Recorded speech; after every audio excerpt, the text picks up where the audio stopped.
right now, an important conversation, well, it can be on Judge Kavanaugh, it can be on trade, could even be on, well, the latest repair in a Volvo. But far more importantly, all you need to know is the Democrat from the 8th District of Virginia is why planes aren't on time at Reagan. Don Beyer joins us now. How many times a day do you get an international question into your office? What are you going to do about Reagan? You must get it like 10 times a day. Yeah, we do. Although, Tom, most of them are about the airplane noise over the neighborhoods rather than being late. Airplane noise and helicopter noise. You come down the Potomac there. You come in, if you're coming in from the north, you come down just on the edge of your 8th congressional district. But it's a part of the buoyancy of this city, isn't it? And Reagan is doing well, isn't it? It's doing very well. And in fact, Dulles has suffered a lot. For years, it grew and grew. And now it's we're trying to actually shift some of the focus back to Dulles because it's a little underutilized and very expensive. I'm sure that Dulles would expand the budget deficit out to $2 trillion. Let's talk to the business at hand. Your thoughts as your Senate battles over Judge Kavanaugh. Well, I'm just so eager to get through this.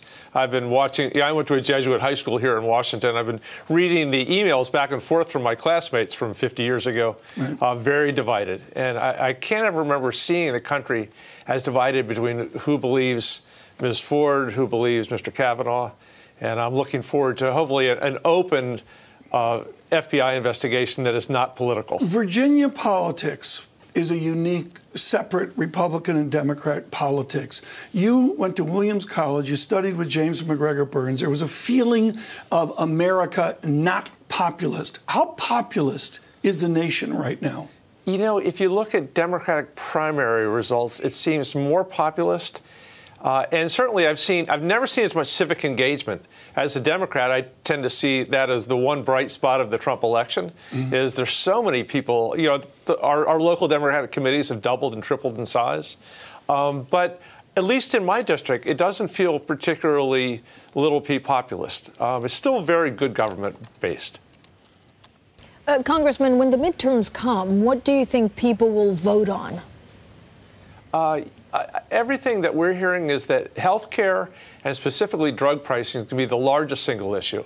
And then second, there's an enormous concern, at least in my Democratic family, about the inequality of the distribution of wealth and income. You know, so many people, significant, maybe 2/3 of the economy, sort of struggling to be just where they were 20 and 30 years ago. And there aren't any really easy fixes on this, but it's something that we have to struggle with. Congressman, do you believe the polls, or do you think there are Republicans that will vote Democrat without telling the pollsters? It's hard to believe the polls after 2016, when we figured there was a 95% chance Hillary Clinton was going to win. Even I am. You nailed that. Yeah. Even I'm too young to have a landline at home. You're one of the few people in Washington that actually moves cars out the door. Of course, your family was acclaimed for moving Volvos and automobiles in the greater Washington area.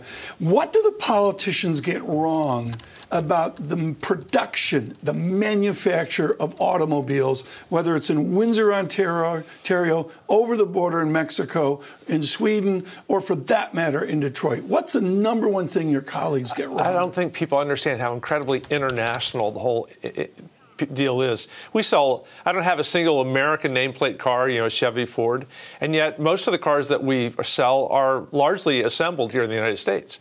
And I mean, everything's coming from everywhere. I sell Volvos. People don't realize it's a Chinese-owned company that is designed in Sweden and now going to be manufactured in Charleston, South Carolina. But within that international sense, the president has hit a resonance with Americans who feel cheated on trade. Will this new trade agreement, the USMCA, will it advantage working-class Democrats coast to coast? I hope so.